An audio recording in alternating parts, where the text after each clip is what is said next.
আসসালামু আলাইকুম। কথার যুদ্ধ তো চলছে, এর পাশাপাশি কিছুটা সামরিক যুদ্ধ আমরা পরিলক্ষিত করছি ভারত এবং পাকিস্তানের মধ্যে। কৌশলীভাবে বেশ কিছু অ্যাক্টিভিটিস চালাচ্ছে ভারত, আর পাশাপাশি সামরিক দিক থেকেও কিছুটা দুই দেশের মধ্যে গোলাগুলির আমরা দৃশ্যপট দেখছি গত 6 দিন যাবৎ।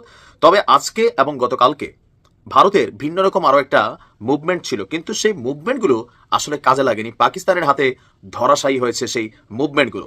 তো প্রথমে একটু তথ্য দিচ্ছি, কাশ্মীর সীমান্তে টানা 6ষ্ঠ দিনের মতন ভারত পাকিস্তান সেনাদের মধ্যে গোলাগুলি হয়েছে। ভারতীয় গণমাধ্যমগুলো বলছে পাকিস্তান সেনাবাহিনী জম্মু এবং কাশ্মীরের পারগাওয়াল সেক্টরে আন্তর্জাতিক যে সীমান্ত আছে সীমান্তের ওই পার থেকে ভারতীয় সেনাবাহিনীর সদস্যদেরকে লক্ষ্য করে গুলি শুরু করে, এতে উত্তেজনা ছড়িয়ে পড়ে। একই সময়ে অন্য এলাকাগুলোতেও গুলির শব্দ পাওয়া গেছে। ভারতীয় সেনাবাহিনী তাদের বিবৃতিতে বলছে যে আজকের রাতে ভোরের দিকে নিয়ন্ত্রণ রেখার কাছে জম্মু এবং কাশ্মীরের নওশেরা, সুন্দরবানি এবং আখনুর সেক্টরে গুলি চালিয়েছিল পাকিস্তানি সেনারা। বিনা প্ররোচনার নিয়ন্ত্রণ রেখার অপর প্রান্ত থেকে গুলি চালানো হয়, আর এতে পাল্টা জবাব দিয়েছে ভারতীয় বাহিনী। এই সংঘাতে অযাচিত ছোট অস্ত্র ব্যবহারের অভিযোগ করেছে দেশটি। বলছে পাকিস্তান যুদ্ধবিরতি লঙ্ঘন অব্যাহত রেখেছে, আন্তর্জাতিক সীমান্তে তারা গোলাগুলি ভালোভাবে নিচ্ছে না, ভারতীয়রা উপযুক্ত জবাব দেবে। এর মাঝখানে আমরা দেখছি আপনার ভারতের একটা ভিন্ন রকম অ্যাক্টিভিটিজের মধ্যে যে সীমান্ত এলাকায় নজরদারি করার জন্য পাকিস্তানের গতিবিধি এবং মুভমেন্ট সবকিছুকে নজরদারি করার জন্য তারা বেশ কিছু ড্রোনের অ্যাক্টিভিটিস চালাচ্ছে। তবে দুর্ভাগ্যজনকভাবে তাদের এই ড্রোনগুলোকে আবার গুলি করে ভূপাতিত করেও দিয়েছে পাকিস্তানি সেনারা।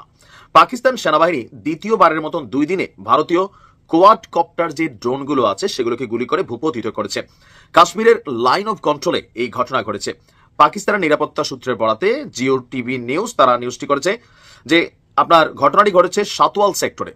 সেখানে ভারতীয় কোয়াড কপ্টারটি পাকিস্তানি ভূখণ্ডের মধ্যে অনুপ্রবেশ করে এবং নজরদারি চালাচ্ছিল। ড্রোনটি ছিল ফ্যান্টম 4 মডেলের, যা শত্রুর গতিবিধি পর্যবেক্ষণে সক্ষম। এর আগের ড্রোনটিও আজাদ কাশ্মীরের নিয়ন্ত্রণ রেখার কাছে ভূপতিত করা হয়। 24 ঘন্টায় দুইটি ড্রোন ভূপতিত করাকে নিয়ে দুই দেশের মধ্যে চলছে উত্তেজনা।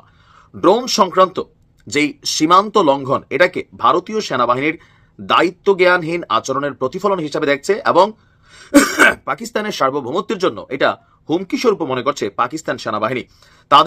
তাদের মতে এই অঞ্চলের ড্রোন উড্ডয়ন এটা উত্তেজনা বাড়াচ্ছে।